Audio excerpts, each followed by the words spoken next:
حقیق وہ گمراہ ہو گیا، وہ گر پڑا سواء السبیل برابر راستے سے، وہ برابر راستے سے ٹیڑھی طرف چلا گیا۔ اب بات یہ ہے کہ بھئی اہل کتاب یہ کہتے ہیں، ان کے پاس تو ہم سے پہلے کتاب موجود ہے، وہ تو ہم سے زیادہ آسمانی کتابوں کو جانتے ہیں، وہ جو یہ کہتے ہیں انہوں نے کہا تھا، اللہ فرماتے ہیں کہ اللہ کے بندو وہ تو تمہارے دشمن ہے، لہٰذا ان کی دشمنی اب بیان فرماتے ہیں۔ وَدَّ کثیرٌ، چاہتے ہیں بہت سارے، من اہل الکتاب، کتاب والے، اہل کتاب میں سے بہت سارے لوگ ایسے ہیں جو چاہتے ہیں، لو یردونکم، کہ تمہیں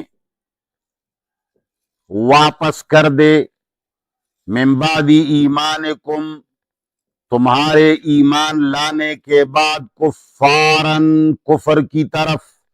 وہ تو یہ چاہتے ہیں کہ تمہیں کسی بھی طرح اسلام سے بدزن کر کے کفر کی طرف تمہارا منہ موڑ لے، تم ان کی باتوں پہ کان مت دو۔ وَدَّ کثیرٌ، چاہتے ہیں بہت سارے، من اہل الکتاب، اہل کتاب میں سے، لو یردونکم، کہ تمہیں ہٹا دے، من بعد ایمانکم، ایمان لانے کے بعد، کفارن، کفر کی طرف۔ کیوں تمہیں کافر بنانا چاہتے ہیں؟ ان کو کیا فائدہ؟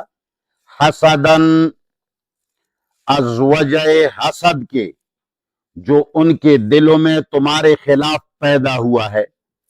ان کو حسد اس وجہ سے پیدا ہوا ہے کہ پہلے پیغمبر ہمارے خاندان میں آتے تھے، سارے بنی اسرائیلی انبیاء ہوتے تھے، اب کیسے عربوں کے اندر بنی اسماعیل میں پیغمبر پیدا ہوا؟ تو حسدن، حسد کی وجہ سے، من عند انفسہم، ان کے نفسوں میں، ان کے نفسوں میں، ان کے نفسوں میں جو حسد پیدا ہوا ہے، اس حسد کی وجہ سے وہ تمہیں دوبارہ کافر کرنا چاہتے ہیں۔ اور وہ حسد بھی کیسے پیدا ہوا ہے ان میں، اور وہ تمہیں یہ کافر کب بنا رہے ہیں؟ ایسا توڑی ہے کہ ان کو حق کا پتہ نہیں ہے۔ من بعد ما، بعد اس کے، تبینہ لہم الحق، کہ انہیں ظاہر ہو چکا ہے حق، ان کو حق خوب واضح ہو چکا ہے، ان کو خوب پتا ہے کہ مسلمانوں کا دین سچا ہے، اور یہ وہی دین ہے جو ہمارے انبیاء پر نازل ہوا تھا اور ہم نے اس میں گڑبڑ کی۔ ہمارا جو آج کا دین مسلمانوں کے خلاف ہے، یہ ہماری محرف شدہ دین ان کا خلاف ہے، ہماری تحریفات کی وجہ سے خلاف ہے۔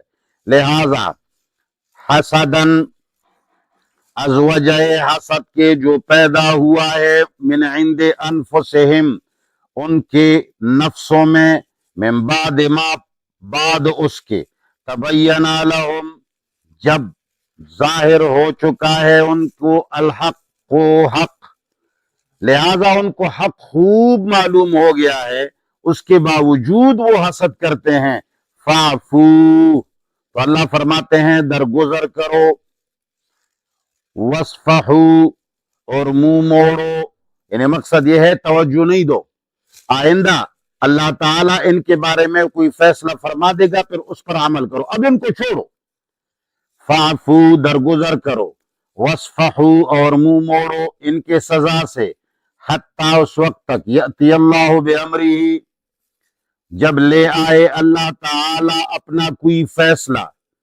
جب اللہ یہود کے بارے میں فیصلہ لائے گا تو پھر دیکھیں گے۔